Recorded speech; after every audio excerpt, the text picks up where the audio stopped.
চট্টগ্রামে ঝর্ণার জন্য যদি আপনাকে কোথাও ঘুরতে যেতে হয় তাহলে সেটা সীতাকুণ্ডে আসতে হবে, কারণ সীতাকুণ্ডেই চট্টগ্রামের সবচেয়ে বেশিরভাগ ঝর্ণাগুলো অবস্থিত। আজকের প্ল্যানিংয়ে ছিল আমার মুক্তাঝরা ঝর্ণা। এই মুক্তাঝরা ঝর্ণাকে নিয়ে কেউই দেখি যে তেমন একটা ভিডিও করেনি। আসলে এই ঝর্ণাটার রূপটা শুধু বর্ষাকালে একদম সম্পূর্ণ যখন বর্ষাটা হয় তখনই দেখা যায়। তো ওই জন্যই এই জায়গাটাতে আপনাকে আসতে হলে শুধু বর্ষার সময় আসতে হবে। আপনার এখন বর্ষা নেই, একদমই বর্ষা অফ, লাস্ট কিছুদিন ধরে বর্ষা হয় নাই। তবুও ওই আসার পথে কিছু জায়গায় কোমর পর্যন্ত পানি ছিল। তার মানে বোঝা যাচ্ছে যদি এটা পুরোপুরি বর্ষায় আসা হয় তখন এই জায়গায় প্রচুর পানি থাকবে আর এটা খুবই রিস্কি হবে। তো এই জন্য আসলে এই জায়গাটাতে কেউ আসতে চায় না। আর আমার পিছনে যেটা দেখতে পারতেছেন এই যে এটাই হচ্ছে আপনার সেই মুক্তাঝরা ঝর্ণা। এই জায়গার ট্রেলটা খুবই সুন্দর, ট্রেলটা নিয়ে কোনো কমপ্লেন নেই।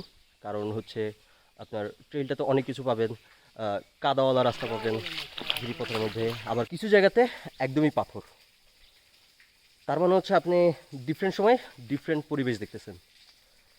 তবে এই জায়গাটাতে আসার পরে জায়গাটা সুন্দর, জায়গাটা নিয়ে কোনো কমপ্লেন নেই। আপনার জায়গাটা দেখা গেছে মানে উপর থেকে খুব অল্প পরিমাণে পানি পড়তেছে, যার কারণে আমাদের যেটা এক্সপেকটেশন ছিল ওইটা হয় নাই। কিন্তু বাকিটা সুন্দর, বাকি ট্রেইল প্লাস হচ্ছে আপনার ঝর্ণার এখানের যে মানে দৃশ্যটা এটা খুবই সুন্দর। তো আজকের ব্লগটা হয়তো বা আমাদের জন্য সফল ব্লগ না, তবে এটা নিয়ে যেহেতু কেউ ভিডিও করে নাই, কেন ভিডিও করে নাই এই জিনিসটা হচ্ছে আপনারা এই ভিডিওতে জানতে পারবেন।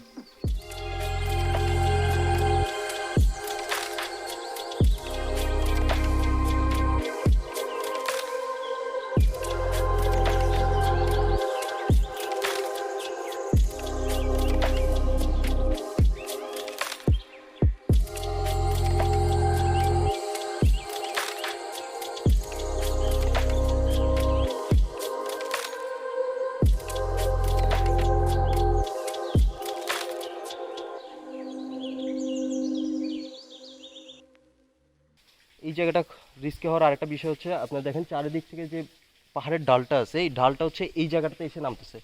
তার মানে আপনার যত পানি আছে সব পাহাড় থেকে এই জায়গাটাতে জমা হয়, এরপর থেকে এই জায়গা থেকে এই পথটা ধরে চলে যায় পানিটা।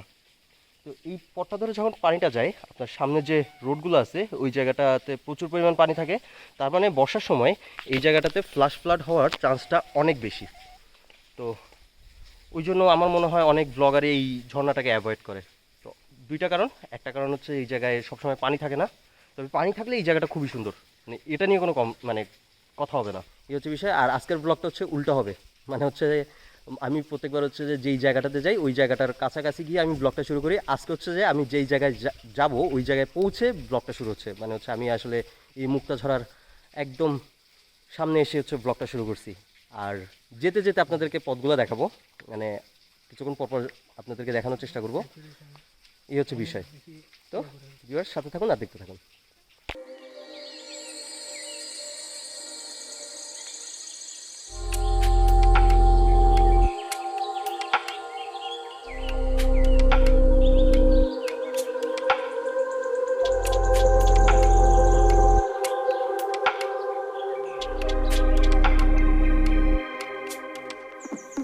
আর এটা হচ্ছে বলে দিই, এই যে এদিক থেকে আমরা আসছি, এদিক থেকে আপনার ঝর্ণার দিয়ে আসার সময় এই জায়গাটা আপনার সামনে পড়বে, এই জায়গাটা আপনার প্রচুর পরিমাণে গভীর। তো বর্ষার সময় এটা আরও গভীর থাকবে, এটা স্বাভাবিক। তো এই জন্য এই জায়গাটাতে একটু সেফলি পার হবেন। পুরো রোডটাই হচ্ছে এরকম একদম চারপাশ নিজাব, মানে একদম মানুষজন নেই এরকম একটা অবস্থা। এই যে আমার পিছনে দেখতে পাচ্ছেন পুরো রোডটা খালি। এটার মেইন কারণ হচ্ছে যে এখানে তেমন একটা কেউ আসে না, তবে ওই যে বললাম পানি থাকে না, এই জন্য একটু ধরেন 3-4 দিন বর্ষা হয়েছে, এরপরে যদি একটু আসেন তাহলে মনে হয় এটা বেটার হবে। আর এই জায়গাটাতে একটা ভুবুজেলা আছে, ভুবুজেলা মানে হচ্ছে যে আপনি এখানে এসে কনফিউশন হয়ে যেতে পারেন। সেটা হচ্ছে এই রোডটা ধরে আপনাকে আসতে হবে।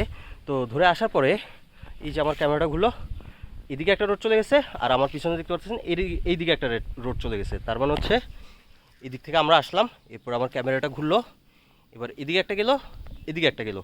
তো এই যে আপনার প্রথম যে ইয়াটা পড়বে, মানে ধরেন হচ্ছে আমি যদি ওই দিকে মুখ করে দাঁড়াই, যে দিক থেকে আসতেছি ওই দিকেই থাকি, তাহলে হচ্ছে আমার হাতের বাম পাশে, এই হাতের বাম পাশে চলে গেলে আপনার হচ্ছে যে একদম শেষ মাথায় যেতে থাকবেন, তাহলে আর কোনো প্রবলেম হবে না। আর আমরা প্রথমবার আরও একটা ভুল করছিলাম, মানে প্রথমবারে এসে আমরা এখানে একটা রাবার বাগান আছে, ওই রাবার বাগানের ওদিকে চলে গেছিলাম অনেকটা, এই পথে চলে গেছিলাম।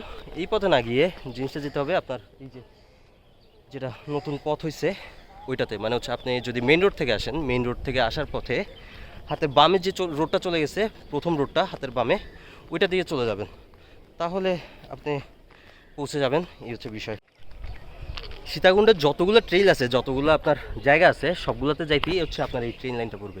তো হাঁটতে হাঁটতে আমরা মেইন রোডে পৌঁছে গেছি। আর মেইন রোডে পৌঁছানোর পরে আপনারা দেখতে পারতেছেন ওদিক থেকে আসতেছে হচ্ছে আপনার ঢাকা চিটাগাংয়ের যে গাড়িগুলা। তার মানে যদি আমি চিটাগাং থেকে আসি, আপনার এই সাইড থেকে আসবো। আর এই সাইড থেকে আসার পরে আপনার এটাকে বলা হয় বাঁশবাড়িয়া বাজার। বাঁশবাড়িয়া বাজারের অপোজিটে যে গলিটা আছে, রাস্তা পার হওয়ার পরে অপোজিটে যে গলিটা আছে, এই গলিটা দিয়ে একদম সোজা চলে যাবেন, প্লাস মাথায় গিয়ে হাতের বামে চলে যাবেন। তো এটা হচ্ছে এই জায়গার আসার নিয়ম। মানে আপনি বাঁশবাড়িয়া এসে বাঁশবাড়িয়া বাজারের অপোজিটে যে রোডটা আছে, সেই রোডটা দিয়ে চলে গেলে আপনি এই ঝর্ণাটা পেয়ে যাবেন। এই হচ্ছে বিষয়। তো আমাদের মুক্তাছড়া ঝর্ণার ভ্রমণ এখানে শেষ হচ্ছে। আপনাদের সাথে দেখা হবে নেক্সট কোনো ভিডিওতে। এই ভিডিওর জন্য এতটুকু। আল্লাহ হাফেজ।